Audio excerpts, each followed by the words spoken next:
I like Donkey Kong Country Tropical Freeze. What kind of intro is that? I played Tropical Freeze probably about 2 years ago, maybe 3 years ago. I really liked it. There were lots of levels that I thought did a good job of teaching the player new mechanics and testing them on it in a really gradual way. There's one level in particular that I wanted to do a video essay on, and I wrote a big script. I recorded the script. I recorded footage. I was going to chop it all together. I was going to put in little editing tricks and stuff like that.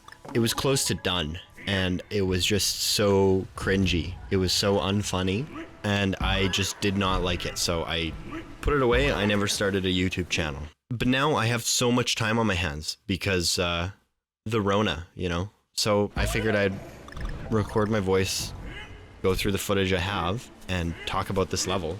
And I'm still going to talk about the same things I wanted to cover.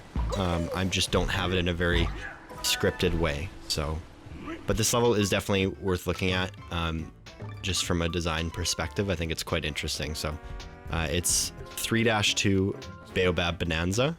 Baobab Bonanza? I don't know how to pronounce it. Okay, so the first kind of new mechanic that this level teaches you is these flowers.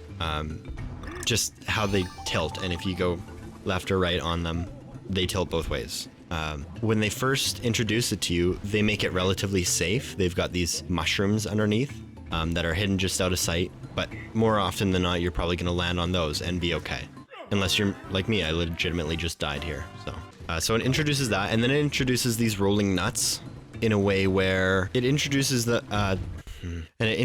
these rolling nuts in a way that you're very clearly going to see them first. You see it falling off the tree before you even get to that platform. And then you're not jumping against it and over it, which you will coming up, but you're basically running away from it. So you don't even really have to jump over it yet. You can just time it and run past it. So that's kind of the safest way that they can introduce these things. The next section here, it's another of the tilting flowers, and it looks more dangerous. It's not. They still have those bouncing mushrooms. So they give you one more chance to play with the mechanic being safe, and if you get all the bananas, you get this puzzle piece. And then in the next little section, you are jumping against bigger rolling nuts, so it's slightly more challenging. Now, this section after that rolling nut I thought was interesting. So this gap here, it's pretty long. You can actually make it just by jumping, but if you know about momentum in this game, you'll probably be more inclined to roll first to get a little bit of extra speed and momentum so that you'll definitely make it. And when you do that, you see that it clears all the grass here. It kind of just shows that you can clip all the grass, which will be important later, you'll see. Then here you've just got more of the tilting flowers. Slightly more dangerous because you can fall in the spikes, the spiky vines to the left and the right. And it's also just testing your ability to jump between them. If you can manage to kind of make this little gap between the furthest to the right flower, you get the little bonus area. So you do have to kind of risk it for the biscuit, as they say. Then up here, more grass, I guess. I don't know. I'm probably not going to put that in. Now, this little area, it's got the rolling spiky nuts going the same direction as you, as well as this little bird kind of flying towards you. So you got a little bit more to contend with, especially if you want to go for that coin right there, which I go for. And if you wanted to know what it looks like to see someone's dignity just drain away, I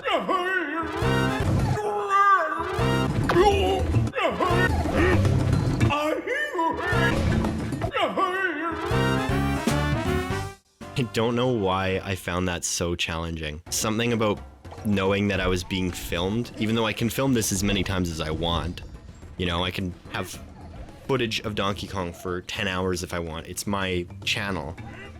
Something about being filmed just made my brain collapse in on itself like a dying star. This next little area is a further, or like kind of a longer incline, where you're going to be dealing with more spike nuts at a time and different sizes. So you're just contending with a lot more. A little bit more of that grass, and if you remember that you can roll through it, you get some goodies there. So this next area, you've got quite a bit to contend with. You've got the owl shooting fire at you down below, and then you go from a swinging vine onto one of the tilty flowers, but you're also trying to keep in mind that bird thing.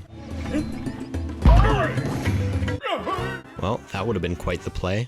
Then you jump into this barrel, it shoots you up to this next flower. By this point, you should know exactly how to deal with these things. And then, whoa, but then you're swinging from vines, you're dealing with projectiles being shot at you, you're dealing with flying enemies, you're dealing with tilty flowers with bottomless pits underneath. Kind of puts it all together. And then you get to this checkpoint. Now, this was the area that I thought was most interesting, actually. It's the area that made me go back and look at the rest of the level. I don't know why I find this so fascinating, and I might be reaching even. I might just sound like an insane person by suggesting this. But so there was that gap earlier where it was in your best interest to roll to clear it. And there was the grass that cleared. Then you see more grass throughout the level. And every time you clear it, you get little coins or sorry, not coins, bananas. You get bananas and little hearts and stuff. So you know that sometimes there's other good stuff hiding behind grass. And then they place more grass here, and they've got this enemy right on the edge of the screen where you are probably just starting to recognize that he's there. Now, this enemy can't be jumped on, at least not immediately. He charges at you, can't jump on his back. But you see the grass. Before you even fully recognize the enemy's there, you roll into the grass, butt him in the head, get him on his stomach, and then you can jump on his stomach. So it teaches you that with these buffalo, you have to roll into them first. And it did that in, I think, a very smart way by kind of motivating you to use the grass. Now, again, I'm kind of just speaking from what I think they were trying to do. I obviously don't know what the developers were trying to do. But I think the way they've laid this out is really smart. I think it's really interesting. So, and I'm sure there's other levels in Tropical Freeze that do something very similar. This is just one that I decided to look at as close as I could. Man, looking at this footage though, I do want to go back and replay this. I just have to find my Wii U. Yeah, I'm one of the 6 people on planet Earth who bought a Wii U. And I feel weird about getting it again on Switch for $60 more. It's like, how much money is Nintendo going to take from me? So after the buffalo, you get to these 2 flowers that are in the waterfall. There's nothing underneath you, so if you fall, you die. And you've got these bananas coming down through the waterfall. Now, if you feel like you know how to jump around on these flowers well enough, and you want to try and get every single banana, the game does reward you for that. It's kind of just close to the culmination of that mechanic. Then you've got another hill where you've got different size nuts. They're rolling different speeds, so you have to deal with, it's not just a consistent rate that you have to jump. You have to kind of focus a little more. And they do also kind of mess with you with the grass there, where if you want to go for it, you have to kind of risk getting hit by these nuts a little bit. Risk it for the biscuit. And then that leads to the last little part of the level. So this last little bit is going to be basically testing you on everything it's been teaching you. You've got tilty flowers above spiked pits, and you're also escaping a giant spiky nut, which is one of the mechanics that the game was teaching you, but also kind of surprising. You maybe don't expect a giant spiky nut to be the finale of this level, but it's kind of funny and cool. So it's not like it's the most difficult challenge in the world. It's just, the point of me pointing it out is it's got the 2 mechanics that the game was teaching you, tilty flowers and spiky nuts, and it puts them together, and it puts them together in what is pretty much the most challenging part of the whole level. So you've had so much time at this point to jump around on the flowers in different contexts, different levels of danger. You've had different parts of the level where you can run from the spiky nuts pretty easily, as well as parts where you have to try a little harder to jump over them. This is like the final test. It's like saying, okay, prove you know how to play this game. And if you do mess up, which of course I do, it's definitely your fault, because you can't really be surprised by anything in this last stretch now.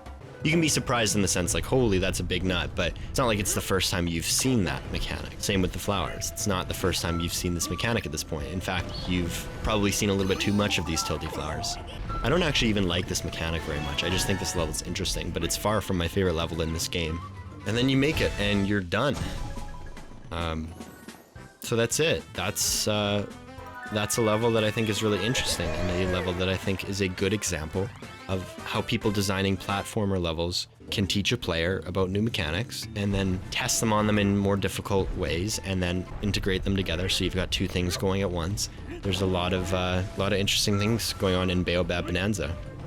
Who knew? That's really all I have to say, so I think this video is probably over. I hope that you enjoyed it somewhat. I hope I wasn't too boring.